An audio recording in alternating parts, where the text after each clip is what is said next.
வாக்கு வரலாறு.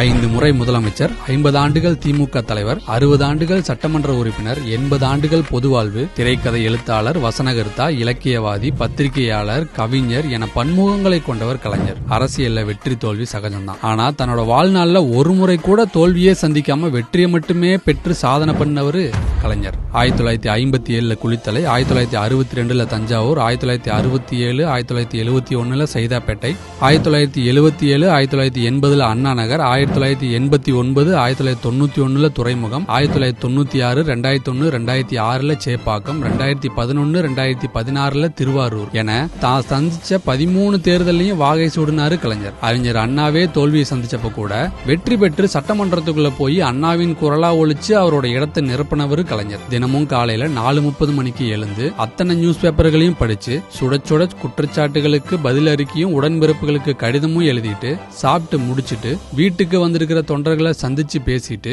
மனுக்களோட காத்திருக்கிற மக்களையும் சந்திச்சு மனுவை வாங்கிட்டு நிகழ்ச்சிகள் இருந்தா அதை அட்டன் பண்ணிட்டு நேரா முரசொலி அலுவலகத்துக்கு போய் பிழை திருத்தம் செஞ்சுட்டு சட்டமன்ற அலுவல் பணிகளை பார்த்துட்டு மதிய உணவுக்கு பிறகு குட்டி தூக்கம் போட்டுட்டு அறிவாலயம் போய் கட்சி பணிகளை பார்த்து இரவு வீடு திரும்பி உணவு முடிச்சதும் 12 மணி வரை வாசிப்பு, டிவி பார்ப்பது என கலைஞரின் ஒரு நாள் பயணம் இப்படிதான் இருக்கும். கலைஞர் குறித்து 1968 பெரியார் சொன்ன வார்த்தைகள் இது. கலைஞர் நமக்கு கிடைத்திருக்கிற வாய்ப்பு என்றே சொல்ல வேண்டும். ஒரு பகுத்தறிவாளராகவும் ஆட்சி கலையில் அரிய ராஜதந்திரியாகவும் நடந்து வருவதன் மூலம் தமிழர்களுக்கு புது வாழ்வு தருபவராகிறார் நமது கலைஞர்.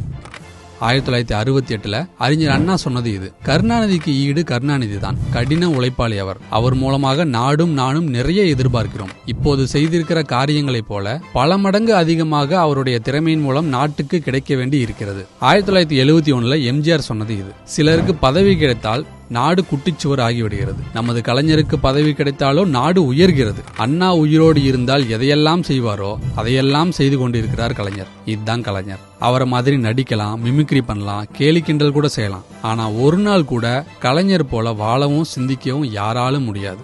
தமிழ்நாடு அரசியலின் கோட்னா அது கலைஞர் தான்.